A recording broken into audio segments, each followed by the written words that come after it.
excuse me, I had a request to walk through some examples of simplifying radicals.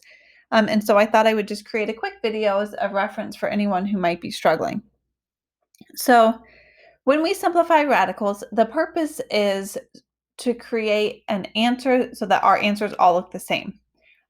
There are lots of different ways that we could write simplified or unsimplified radicals, and there's lots of different ways we could all end up with the same answer, and our answers not look alike because we have different simplifications or they're not simplified fully.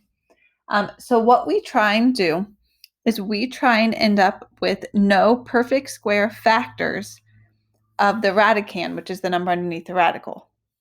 So what I mean by that is, like, if I look at number 1 and I think about numbers that go into 50, I don't want any of the numbers that multiply into 50 to be a perfect square.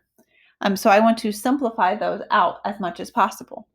And so the first thing I do is I actually sit and think about, well, what is the perfect square that goes into 50? And the first number that comes to mind is 25.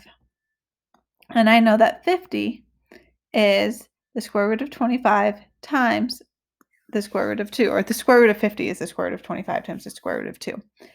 And then the reason I want to do that is because I know I am capable of taking the square root of perfect squares. So the square root of 25 is 5.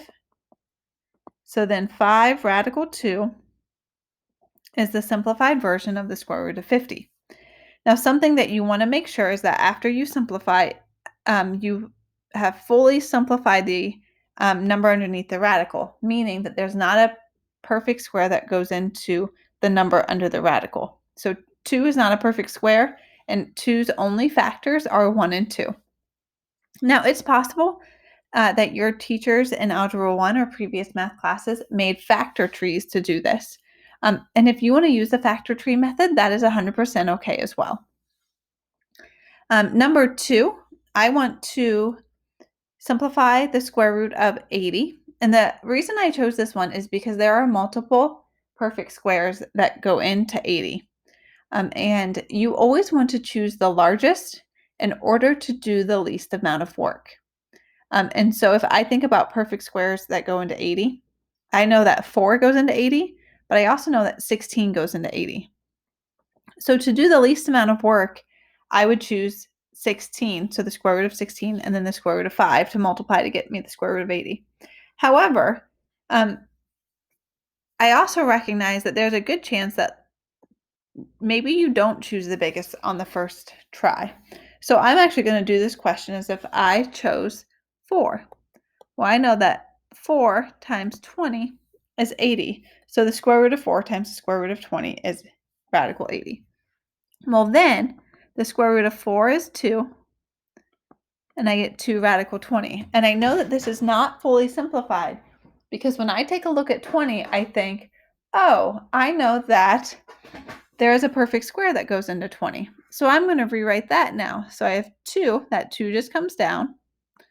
And then I'm going to break radical 20 up to radical 4 times radical 5. Radical 4 just equals 2, and everything else just comes down. So then I end up with 4 radical 5. Number 3, I have 8 radical 12. It's actually pretty similar to number 2 because of the method that I chose to do number 2. But I just wanted to remind you that if there is a coefficient out in front, just carry it down. So the 8 comes down, and then I think of a perfect square that goes into 12. 4 goes into 12. And then radical 4 times radical 3 is the square root of 12. The square root of 4 is 2, so then I have 8 times 2 times radical 3, which gives us 16 radical 3. Now, if you are having trouble thinking of the perfect squares, you could always make a quick list, and that might make your life a little bit easier.